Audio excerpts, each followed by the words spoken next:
गांव में उषा नाम की एक औरत अपनी 3 बेटियों पायल, टीना और रजनी के साथ रहती थी। उषा का पति मजदूरी का काम किया करता था, लेकिन एक रोज काम पर हार्ट अटैक पड़ने से उसकी मौत हो गई। अपने पति की मौत के बाद घर की और अपनी 3 बेटियों की जिम्मेदारी अकेली उषा के कंधों पर आ गई। हे ऊपर वाले, ये अन्याय क्यों किया तूने मेरे साथ? अब ये जिम्मेदारी मैं अकेले कैसे पूरी करूंगी? उषा उसे ईंट भट्टे की फैक्ट्री में काम मांगने गई, जहां उसका पति मजदूरी किया करता था। मैं कर लूंगी मालिक, अपने पति की मौत के बाद अपनी 3 बच्चियों की जिम्मेदारी मुझे ही निभानी है, और वैसे भी मजबूरी इंसान से भारी काम करवा ही लेती है। अच्छा ठीक है, फिर कल से काम पर आ जाना, लेकिन हाँ, पगार हमेशा काम होने के बाद ही मिलेगी, ठीक है? ठीक है मालिक। काम बड़ी ही मेहनत का था। सारा दिन ईंट ढोने से उषा के हाथ पैर खराब हो गए थे और शरीर भी कमजोर होने लगा था। उषा की बड़ी बेटी पायल 11 साल की थी, जबकि टीना 10 साल और रजनी 9 साल की थी। पिता की मौत के बाद उन तीनों की पढ़ाई छूट गई थी। बेटा, मैं चाहती हूँ कि तुम तीनों अपनी पढ़ाई जारी रखो।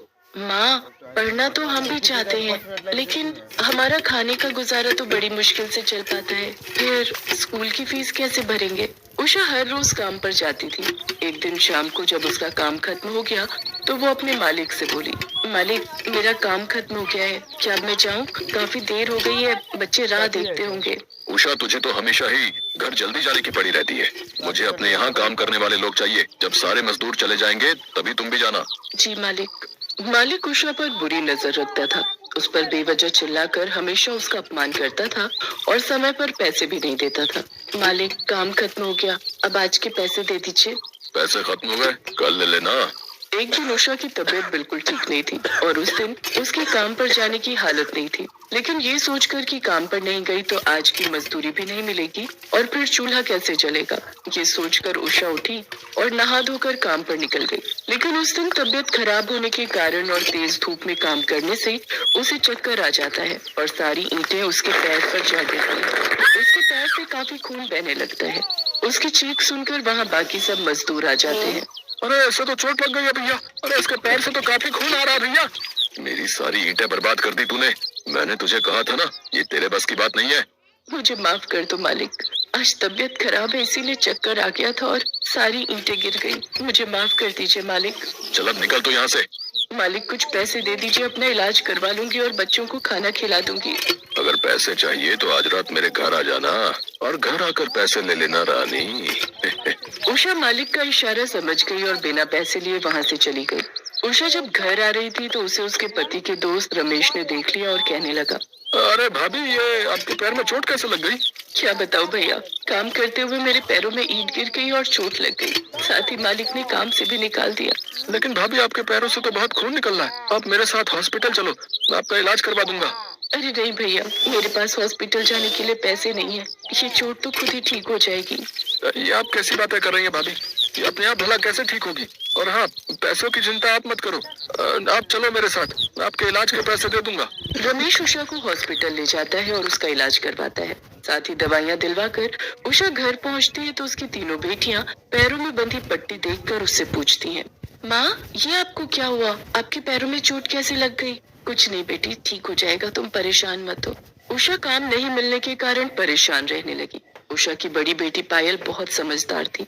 वो समझ गई थी कि माँ को दिन रात घर खर्च की चिंता लगी रहती है। उसने उषा को समझाते हुए कहा, आप चिंता मत करो माँ, भगवान हमारी मदद जरूर करेंगे और एक दिन सब ठीक हो जाएगा। इसके बाद पायल उसी स्कूल में पढ़ने के लिए जाती है जहाँ वो पहले जाती थी। स्कूल में जाकर वो प्रिंसिपल मैडम से मिली और खुद के लिए काम मांगने लगी। लेकिन तुम क्या काम कर सकती हो? तुम तो अभी बहुत ही छोटी हो। मैडम, आप मुझे स्कूल में साफ सफाई के काम पर रख लीजिए, मैं आपकी आभारी रहूंगी। मुझे काम की बहुत जरूरत है। मैडम उसको साफ सफाई के काम के लिए रख लेती है। पायल स्कूल में साफ सफाई करती और अपना काम खत्म होने के बाद स्कूल के बच्चों को पढ़ते हुए देखती और खुश होती। उसे ऐसा करते देख उसकी प्रिंसिपल उसे देख लेती है और वो उसे कहती है, पायल बेटा, क्या तुम भी पढ़ना चाहती हो? जी मैडम, मेरे साथ मेरी 2 छोटी बहनें हैं, वो दोनों भी पढ़ना चाहती हैं। ठीक है, फिर तुम कल अपनी मम्मी और दोनों बहनों को स्कूल में लेकर आना। जी मैडम। अगले दिन पायल अपनी माँ और बहनों के साथ प्रिंसिपल से मिलती है। उषा, आज से तुम इस स्कूल में साफ सफाई का काम करोगी और तुम्हारी 3 बेटियां इस स्कूल में पढ़ेंगी। आपका बहुत बहुत शुक्रिया मैडम, भगवान आपको हर खुशी दे। अगले दिन से उषा स्कूल में साफ सफाई का काम करने लगी, तो वहीं उसकी तीनों बेटियां पढ़ने लगी। दिन में स्कूल से घर आने के बाद उषा का बाकी का समय बेकार जाने लगता था, जिसे वो खाली नहीं जाने देना चाहती थी। इसलिए वो प्रिंसिपल से बात करती है और कहती है, मैडम, मैं स्कूल का काम खत्म होने के बाद हॉस्टल की साफ सफाई भी कर दिया करूंगी। आप बदले में मुझे कुछ और पैसे दे दीजिएगा। तुम चाहो तो हॉस्टल की साफ सफाई भी कर सकती हो, लेकिन इसके बदले तुम्हें पैसे नहीं मिलेंगे। मैं कुछ समझी नहीं मैडम। उषा, तुम्हारी तीनों बेटियां पढ़ने में बहुत होशियार हैं, इसलिए मैं इनको अलग से ट्यूशन दे दिया करूंगी, जिससे ये बड़ी होकर पढ़ लिख कर अफसर बन जाएंगी। साथ ही इनके स्कूल की फीस भी माफ हो जाएगी। शुक्रिया मैडम। उषा की बड़ी बेटी अब समझदार और अक्लमंद हो गई थी। एक दिन वो अपनी माँ से कहती है, माँ, मैं अपने स्कूल के और मोहल्ले के छोटे बच्चों को ट्यूशन पढ़ाऊंगी और घर खर्च चलाने में तुम्हारा साथ दूंगी। वाह मेरी बच्ची, तुम तो बहुत समझदार हो गई हो। धीरे धीरे उषा की दोनों छोटी बेटियां भी बड़ी हो गईं और उन्होंने भी छोटे बच्चों को ट्यूशन पढ़ाना शुरू कर दिया। साथ ही अपनी पढ़ाई पर भी ध्यान देती और कुछ सालों बाद उन्होंने अच्छे नंबरों से स्कूल की पढ़ाई खत्म की और कॉलेज में एडमिशन ले लिया। उनकी होशियारी को देखते हुए कॉलेज ने उन्हें स्कॉलरशिप दे दी, जिससे उन्होंने अपनी पढ़ाई जारी रखी। मैं आईपीएस बनना चाहती हूँ माँ, आगे और पढ़ना चाहती हूँ। हाँ मेरी बच्ची, तू खूब पढ़ाई कर, हम सभी तेरे साथ हैं। उषा की तीनों बेटियों ने दिन रात मेहनत की और प्रतियोगिता परीक्षा में हिस्सा लिया, जहां वो तीनों ही अपनी अपनी परीक्षाओं में प्रथम आई। पायल एक आईपीएस अफसर, मंझली बेटी टीना डॉक्टर और सबसे छोटी बेटी रजनी इंजीनियर बन गई। हमें आशीर्वाद दो माँ, आज तुम्हारी मेहनत की वजह से ही हम इस मुकाम तक पहुँची हैं। हमारी कामयाबी का सारा श्रेय तुम्हें जाता है माँ। अब तो हम सब एक बड़े से बंगले में रहेंगे, पायल दीदी को जो सरकार की तरफ से मिला है। मैं कितनी खुशनसीब हूँ कि मुझे तुम जैसी बेटियां मिली। नहीं माँ, हम तीनों खुशनसीब हैं जो आप हमारी माँ है। इसके बाद वो सभी खुशी खुशी अपनी जिंदगी काटने लगी।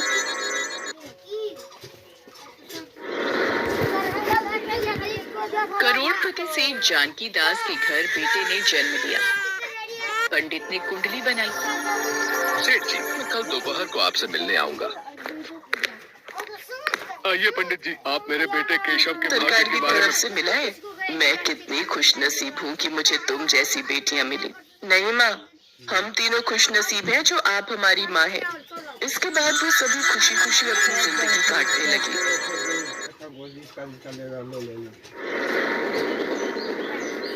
करोड़पति सेठ जानकी दास के घर बेटे ने जन्म लिया। पंडित ने कुंडली बनाई। सेठ जी, मैं कल दोपहर को आपसे मिलने आऊंगा। आइए पंडित जी, आप मेरे बेटे केशव के भाग्य के बारे में बताने वाले थे।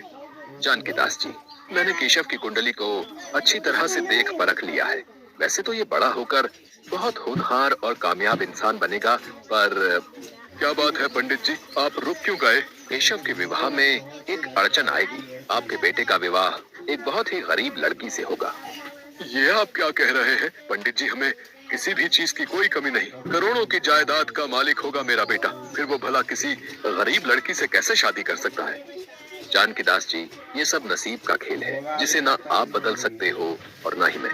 अच्छा नमस्कार, मैं चलता हूँ। नसीब बदला भी तो जा सकता है। मैं अपने बेटे को पढ़ाई के लिए विदेश भेज दूंगा। मैं यहाँ रहेगा, न ही इसके दोस्त बनेंगे, न ही कोई स्कूल कॉलेज की लड़की इसकी जिंदगी में आएगी और न ही इसे प्यार होगा। जानकी दास अपने बेटे केशव के नसीब को बदलने की कोशिश कर रहा था, इसलिए वह उसे पढ़ने के लिए विदेश भेज देता है। वक्त बीतता है और केशव पढ़ लिख कर एक बड़ा इंजीनियर बन जाता है और अपने देश वापस आता है। सुनो जी, हमारा केशव आज वापस आ रहा है। उसकी पसंद के दम आलू और भिंडी की सब्जी बनाई है। जरा नमक तो चख कर देखना, ठीक डाला है? माँ, तुम्हारे से स्वादिष्ट भोजन कोई बना ही नहीं सकता। नमक और मिर्च कभी कम या ज्यादा नहीं हुआ, हमेशा बराबर का ही रहता है। मुझे आज भी याद है। अरे केशव, तू आ गया, पर तेरी फ्लाइट तो शाम को 6 बजे आने वाली थी। मैंने आपको फ्लाइट का सही समय बताया नहीं था। अगर बता देता तो सरप्राइज कैसे देता। चलो अच्छा है, तुम आज ही आ गए। कल हमारे व्यापार मंडल की तरफ से सभी व्यापारियों के लिए एक बड़े समारोह का आयोजन है, जिसमें शहर के सभी बड़े व्यापारी शामिल होंगे। तुम भी उन सब से मिल लोगे। अगले दिन केशव अपने पिता जानकी दास के साथ व्यापार मंडल के समारोह में शामिल होता है। वहाँ पर एक अनाथ आश्रम की लड़कियों की तरफ से नृत्य कार्यक्रम का भी आयोजन था। ये लड़की कितना सुंदर डांस कर रही है और देखने में भी कितनी सुंदर है। तो जोरदार तालियां हो जाएं स्वाति और उसकी सह कलाकारों के लिए। अच्छा, स्वाति नाम है इस लड़की का। केशव को स्वाति पसंद आ जाती है। वो उससे मिलने अनाथ आश्रम में जाता है। स्वाति उस वक्त आश्रम के बच्चों को डांस सिखा रही थी। आपको उस दिन प्रोग्राम में देखा था, आप बहुत अच्छा डांस करती हैं। धन्यवाद। मुझे बचपन से ही डांस का शौक है। आप चाय वगैरह कुछ लेंगे? आप चाय बहुत अच्छी बनाती हैं। और फिर केशव किसी न किसी बहाने रोजाना अनाथ आश्रम में आने लगा। धीरे धीरे केशव और स्वाति में नजदीकियां बढ़ने लगी। केशव को स्वाति बहुत पसंद थी और एक दिन स्वाति, मैं जानता हूँ मेरे पापा मेरी शादी तुमसे कभी नहीं होने देंगे, इसीलिए मैं आज ही मंदिर में तुमसे शादी करना चाहता हूँ ताकि हमें कोई अलग ना कर सके। केशव और स्वाति मंदिर में शादी कर लेते हैं। शादी के बाद केशव स्वाति को घर लेकर जाता है। केशव और स्वाति को शादी के जोड़े में देखकर जानकी दास और सुमित्रा हैरान रह जाते हैं। केशव, ये सब क्या है? तुमने ये